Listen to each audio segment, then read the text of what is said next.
நம்மளோட தமிழ்நாடு முதலமைச்சர் பதவியேற்றிருக்கும் புது முதலமைச்சர் சி. ஜோசப் விஜய் அவர்களின் பற்றியும், அவருடைய தாவேகா அந்த கட்சியை பற்றியும், அவர்களுடைய எதிர்காலம் மற்றும் அவர்களுடைய செயல்பாடு, அவர்கள் யாரினால் சக்தி பெற்று ஆட்சி அமைக்கிறார்கள், அவர்களுடைய எப்படிப்பட்ட ஆட்சியை மக்களுக்கு கொடுக்க போகிறாங்க, மக்களுக்கு என்ன மாதிரியான வாழ்க்கை முறை இருக்க போகுதுன்றத நம்ம சித்தர்களின் முறைப்படி இன்று கூற ஆரம்பிக்கிறோம் ஐயா. இப்போ நாளைக்கு சட்டப்பேரவையில் நம்பிக்கை வாக்கெடுப்பு எடுக்க போகிறாங்க. இதில் அவர் சின்ன அதாவது ஒரு 2 எம்எல்ஏன்னு சொல்லிட்டு இருக்கிற கட்சிங்க கிட்டலாம் ஆதரவை திரட்டி இருக்கிறாரு. இன்று அதிமுக அளவில் நீங்கள் முன்கூட்டியே உங்களோட பதிவில் சொன்ன மாதிரி லைவ்ல ஏடிஎம்கேவோட சக்தியை கொண்டு தான் அவர் ஆட்சி அமைப்பாருன்னு நீங்கள் சொன்னீங்க. அதே மாதிரி இன்னைக்கு ஏடிஎம்கே உடஞ்சி போய் 30 எம்எல்ஏக்கள் அவர்களுடைய ஆதரவை சி.வி. சண்முகம் அவர் தலைமையில் போய் இன்னைக்கு அவரோட இல்லத்திலே போய் தெரிவிச்சிருக்கிறாங்க. அது இன்னைக்கு நடந்திருக்குது. ஒரு பெரிய நிகழ்வு. நீங்கள் குறிப்பிட்டிருந்தீங்க, அந்த சின்ன சின்ன கட்சியெல்லாம் விட உனக்கு ஒரு பெரிய ஒரு இது கிடைக்கும் அப்படின்னு சித்தர்கள் சொல்கிறாங்கன்னு சொல்லி அது மாதிரி நடந்திருக்கு. இப்போ அடுத்தபடியாக நாளைக்கு சட்டப்பேரவையில் அவருக்கு நம்பிக்கை வாக்கெடுப்பு நடக்க போகிற இந்த காலகட்டத்தில் அவருக்கு ஏற்கனவே லெட்டர் கொடுத்துருக்குறவங்கலாம் நம்பிக்கை வாக்கெடுப்பு எப்படி என்ன பண்ணுவாங்க? ஒற்றை கருத்தாக தமிழக வெற்றி கழகம். தமிழகம் இந்த தமிழ்நாட்டில் இருக்கக்கூடிய மக்களின் சக்தி. அவர் யார்? மக்களின் சக்தி. மக்களின் சக்தியாகவும் அவர்களோட பிள்ளையாக கருதுகிறார்கள். தன் மகனாகவும் தன் தகப்பனாகவும் தனது தாய் தந்தையர் அண்ணன் அண்ணியாகவும் உறவாகவும் கருதுகிறார்கள்.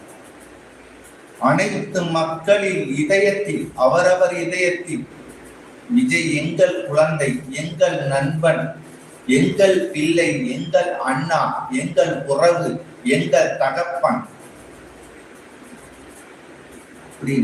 தாய் தகப்பனை போல் அவரை மக்கள் ஏற்றுக்கொண்டு வாழுகின்ற மிகப்பெரிய உறவு.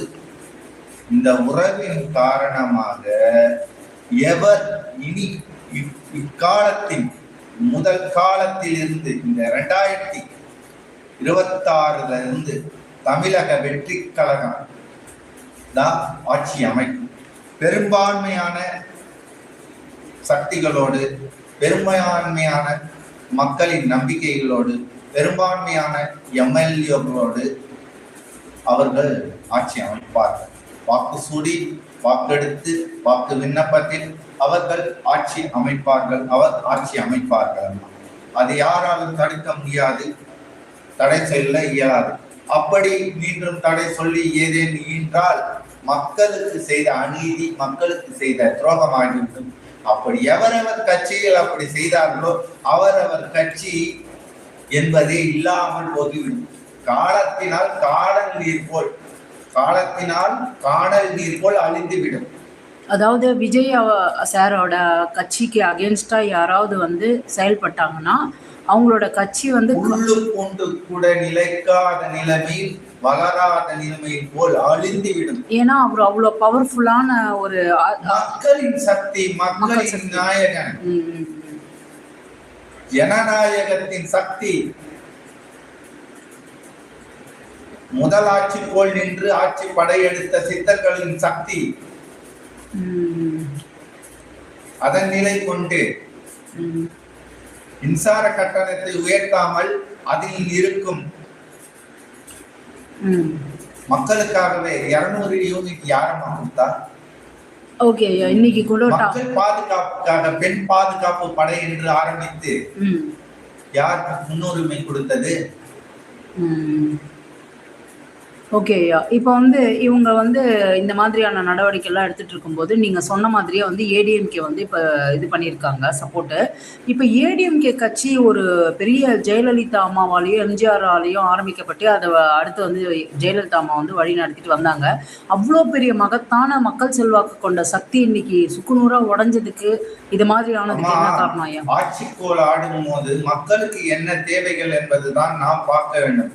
தனக்கு என்பது என்ன தேவை, தன் கட்சிக்காரர்களுக்கு என்ன தேவை, கூட்டாட்சி செய்த தத்துவத்தில் கொள்ளையடிப்பது என்ன தேவை என்று தனக்கு என்று கொள்ளையடித்து வைத்துக் கொண்டால், மக்கள் செல்வத்தை, மக்களுக்காக உபயோகப்பட வேண்டிய செல்வத்தை தனக்கு கொள்ளையடித்து விட்டால் எப்படி?